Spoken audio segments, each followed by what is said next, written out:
Hello everyone, मेरा नाम घनश्याम प्रजापति है। मैं आप लोगों के लिए अब क्लास 8th की मैथमेटिक्स जो कि एनसीईआरटी बुक है उसका सारा कॉन्सेप्ट और सॉल्यूशन लेके आ रहा हूँ। सबसे पहले मैं आप लोगों को सारा कॉन्सेप्ट मैं बताऊँगा डिटेल में, उसके बाद जितने भी एक्सरसाइज हैं उसके एक एक क्वेश्चंस को मैं यहाँ पे सॉल्व कराऊँगा। तो सबसे पहले मैं आपको सिलेबस के बारे में बता दूँ कि आपका सिलेबस क्या है।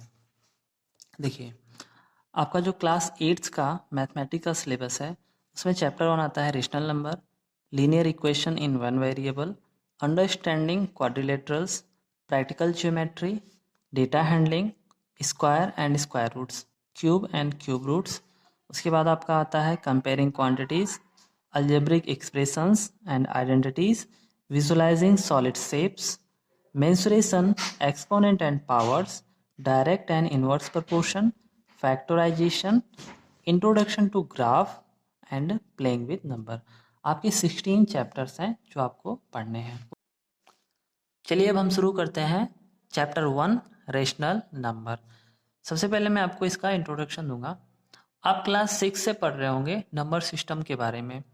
आप पढ़े होंगे नेचुरल नंबर क्या होता है, होल नंबर क्या होते हैं, इंटीजर्स क्या होता है, रियल नंबर क्या होते हैं, रेशनल नंबर और इरेशनल नंबर क्या होते हैं। तो सबसे पहले मैं आपको इन सब नंबर्स का मैं आपको रिवीजन करवा दे रहा हूँ। उसके बाद इससे रिलेटेड जो प्रॉपर्टीज़ हमें पढ़नी है वो हम डिस्कस करते हैं। उसके बाद हम चलेंगे अपने एक्सरसाइज पे।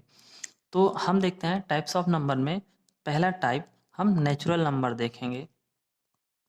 नेचुरल नंबर आपने पिछले क्लास में पढ़ा होगा। नेचुरल नंबर क्या होता है? नेचुरल नंबर को हम एन से डिनोट करते हैं। इसकी मैं डेफिनेशन बोलूँ तो all the positive numbers from 1 to infinity is called natural number, या फिर आप ऐसा भी कह सकते हैं the numbers which are used in counting are called natural number. Counting में कौन कौन से नंबर्स आते हैं? तो काउंटिंग में आपके 1 आता है, 2 आता है, 3 आता है, 4 कहाँ तक आते हैं? तो ये अप टू इन्फिनिटी तक आता है। ठीक है ना? तो इसको अगर मैं लिखना चाहूँ एग्जाम्पल के तौर पे, n इज 1 2 3 4 अप टू कहाँ तक? ये इन्फिनिटी तक। अच्छा, एक बात यहाँ पे समझ में आती है कि अगर जो जीरो क्या नेचुरल नंबर नहीं है? तो जीरो नेचुरल नंबर नहीं है। एक क्वेश्चन और माइंड में आता है, 1/2 क्या नेचुरल नंबर नहीं है? तो नहीं है। जितने भी फ्रैक्शन होते हैं वो नेचुरल नंबर नहीं होते हैं। 0.1 क्या नेचुरल नंबर है? नो। जितने भी डेसिमल्स होते हैं वो नेचुरल नंबर नहीं होते हैं।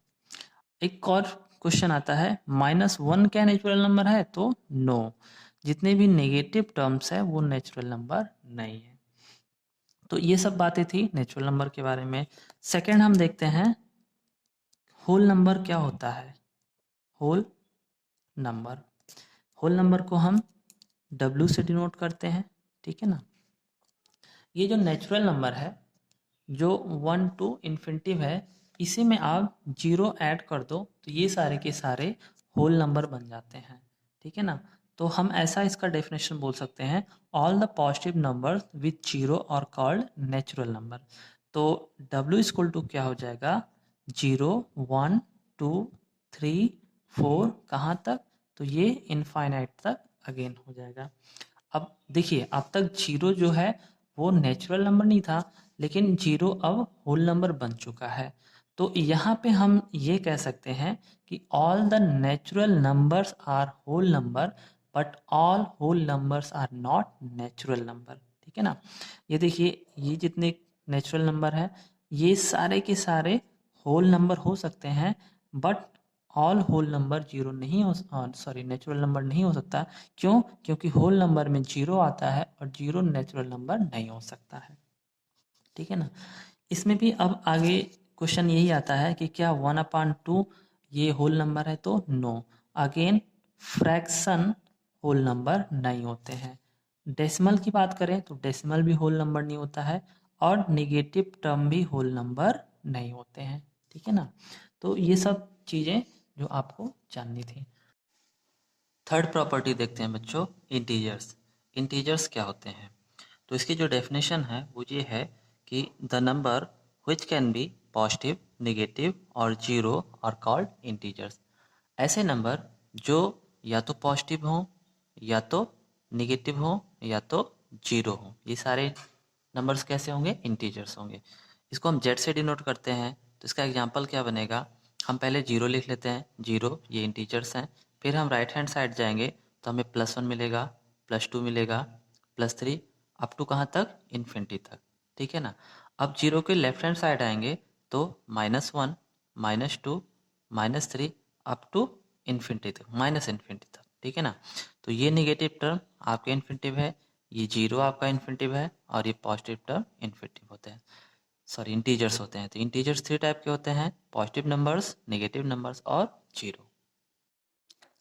अब क्वेश्चन ये उठता है कि क्या फ्रैक्शन 1/2 इंटीजर है? तो अगेन नो, जितने भी फ्रैक्शन है, फ्रैक्शन इंटीजर नहीं हो सकते। तो 0.1 डेसिमल का इंटीजर है? नहीं, डेसिमल भी इंटीजर नहीं होते हैं। फ्रैक्शन और डेसिमल इंटीजर नहीं होते थे। अब तक नेगेटिव टर्म आता था, नेगेटिव इंटीजर में आते हैं, तो अब नेगेटिव की बात तो रह नहीं गई। ठीक है ना। अब इसके बाद जो हमारा फोर्थ पॉइंट आता है वो आता है rational number. Rational number, rational number को हम क्यू से डिनोट करते हैं। ठीक है ना। इसकी जो डेफिनेशन होती है वो ऐसा बोला जाता है कि a number which can be expressed in form of p by q with condition q should not equal to 0 and p and q should be a integer, should be a integer. ठीक है ना। ऐसा कोई number जिसको p by q form में represent किया जा सके। कंडीशन क्या है? q मतलब denominator should not equal to zero, denominator zero नहीं होना चाहिए, और ये p और ये q एक इंटीजर होना चाहिए। इंटीजर का मतलब ये पॉजिटिव भी हो सकते हैं, नेगेटिव भी हो सकते हैं, जीरो भी हो सकते हैं। यहाँ डिनोमिनेटर में भी पॉजिटिव हो सकते हैं, नेगेटिव हो सकते हैं और जीरो हो सकते हैं। एग्जाम्पल के तौर पे अगर मैं बोलूँ कि 2/5 क्या ये रेशनल नंबर है? तो इसको हम चेक करते हैं। देखिए ये p हो गया और ये आपका q हो गया। p एक इंटीजर है, q भी एक इंटीजर है। क्यों? क्योंकि न्यूमरेटर पॉजिटिव, नेगेटिव और जीरो है, तो यहाँ पे पॉजिटिव आ रहा है। यहाँ पे हम q देख रहे हैं, q is not equal to zero, और 5 हमारा पॉजिटिव नंबर है, तो ये एक इंटीजर, सॉरी रेशनल नंबर है। दूसरा एग्जाम्पल हम देखते हैं, जैसे कि मैंने बोला 4, क्या 4 हमारा रेशनल नंबर है? तो देखिए 4 को बच्चों मैं 4/1 लिख सकता हूँ। कोई भी नंबर है अगर उसका डिनोमिनेटर नहीं है तो डिनोमिनेटर 1 माना जाता है। तो इसको भी देखिए, ये आपका p हो गया, ये आपका q हो गया, q is not equal to zero. ठीक है ना। और p और q आपको इंटीजर दिखाई पड़ रहे हैं क्योंकि ये पॉजिटिव नंबर। सेम एज अगर मैं ये बोलूँ कि -10 क्या रेशनल नंबर है? बिल्कुल है, क्योंकि -10 को मैं -10/1 लिख सकता हूँ। ये आपका p हो गया, ये आपका q should not equal to zero हो गया। ठीक है ना। और देखिए p -10 एक इंटीजर है, क्योंकि इंटीजर में नेगेटिव आते हैं। अच्छा, एक कन्फ्यूजन होता है, क्या जीरो रेशनल नंबर है? तो देखिए जीरो को मैं 0/1 लिख सकता हूँ, और ये p हो गया और ये q is not equal to zero. ठीक है। देखिए p एक इंटीजर है, इंटीजर में जीरो आते हैं, तो ये जो है इस कंडीशन को फॉलो कर रहा है। ठीक है ना। तो जीरो भी एक इंटीजर है। अच्छा, एक चीज़ समझते हैं कि अगर जो हमारा q इक्वल टू जीरो हो जाए, ठीक है ना, तो देखिए मैं कोई भी नंबर लूँ, इसका डिनोमिनेटर q इक्वल टू अगर मैं जीरो कर दूँ तो ये नॉट डिफाइंड हो जाता है। क्या हो जाता है? नॉट डिफाइंड, जिसको हम इन्फिनिटी कहते हैं। तो ये रेशनल नंबर नहीं है। नेक्स्ट देखते हैं बच्चों, इर्रेशनल नंबर। इरेशनल नंबर जिसको हम q डैश से डिनोट करते हैं। इसकी जो डेफिनेशन है वो ये है कि a number that cannot be written as a ratio of two integer. मतलब ऐसा एक नंबर जिसको हम टू p/q के फॉर्म में नहीं लिख सकते हैं। अब p/q के फॉर्म में नहीं लिख सकते हैं, थोड़ा इसको हम एग्जाम्पल के थ्रू समझते हैं। एक एग्जाम्पल मैं दे रहा हूँ, जिसको मैं अगर आपको ऐसा बोलूँ कि आप लिखिए 4/2, आप कहोगे सर इसकी वैल्यू 2 आती है और ये एक रेशनल नंबर है। ठीक है ना, ये एक रेशनल नंबर है। अगर मैं आपसे बोलूं कि बच्चों 22/7 की वैल्यू फाइंड आउट करो, तो आप इसको जब डिवाइड करने जाओगे तो आपको जो रिजल्ट मिलेगा 3.142857 142857 142857, और ये कंटिन्यूसली मिलता जाता है। कंटिन्यूसली मिलने का रीज़न क्या है? क्योंकि इसमें रिमाइंडर टर्मिनेट नहीं होता है, इसमें हमेशा रिमाइंडर आता रहता है। यहाँ पे देखिए रिमाइंडर आपका एंड हो गया, टर्मिनेट हो गया, तो रेशनल नंबर हो गया। एक्चुअल में आपको मैं बताऊं, जो पाई है इसकी ये अप्रॉक्स वैल्यू है 22/7। पाई की ये एग्जैक्ट वैल्यू नहीं है 22/7, इसलिए 22/7 जो है 22/7 ये एक रेशनल नंबर है। ठीक है ना बच्चों, ये एक रेशनल नंबर ही है। तो इरेशनल नंबर का एग्जांपल क्या होगा? एक्चुअल में जो फेमस एग्जांपल है इरेशनल नंबर का वो है पाई। पाई की जो एग्जैक्ट वैल्यू होती है ये होती है 3.14159265358979 इस तरीके से कंटिन्यूसली। अच्छा, कैसे हम ये आइडेंटिफाई करें कि ये रेशनल नंबर है या इरेशनल नंबर है? तो इसके लिए बच्चों दो टर्म आप याद रखिए। जब हम इस तरीके से सिंप्लीफाई करें फ्रैक्शन को, अगर जो जो डेसिमल्स आ रहे हैं, डेसिमल के राइट हैंड साइड पे जितने भी डिजिट्स आ रहे हैं, अगर जो वो नॉन टर्मिनेटिंग हो, क्या हो? नॉन टर्मिनेटिंग हो और नॉन रिपीटिंग हो। ठीक है ना, देखिए इस एग्जांपल में देखिए, क्या ऐसा कोई पेयर है जो रिपीट हो रहा है? नहीं, और ये टर्मिनेट भी नहीं हो रहा है। इस एग्जांपल में देखिए ये जो पेयर है ये रिपीट हो रहा है बट टर्मिनेट नहीं हो रहा है। मतलब इसमें एक कंडीशन तो सेटिस्फाई कर रही है, दूसरी नहीं कर रही है, इसलिए ये रेशनल नंबर है।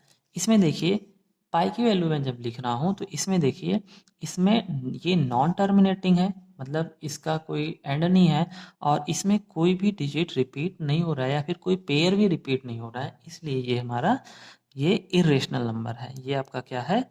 Irrational number. दूसरा एग्जांपल मैं बोलूँ, ई की जो वैल्यू होती है 2.71828, ई भी हमारा क्या है? ये इरेशनल नंबर है। ठीक है ना, एक मैं शॉर्ट ट्रिक आपको बता दूं जिसे आप आसानी से याद कर सकते हो कि इरेशनल नंबर क्या होते हैं।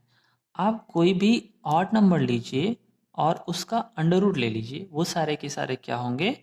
आपके इरेशनल नंबर। जैसे कि √2 हो गया, √3, √5, √7, ये सारे क्या हैं? ये सारे आपके इरेशनल नंबर हैं। ठीक है बच्चों, तो ये तो थी आपकी थोड़ी सी इंफॉर्मेशन अबाउट नंबर सिस्टम जो हम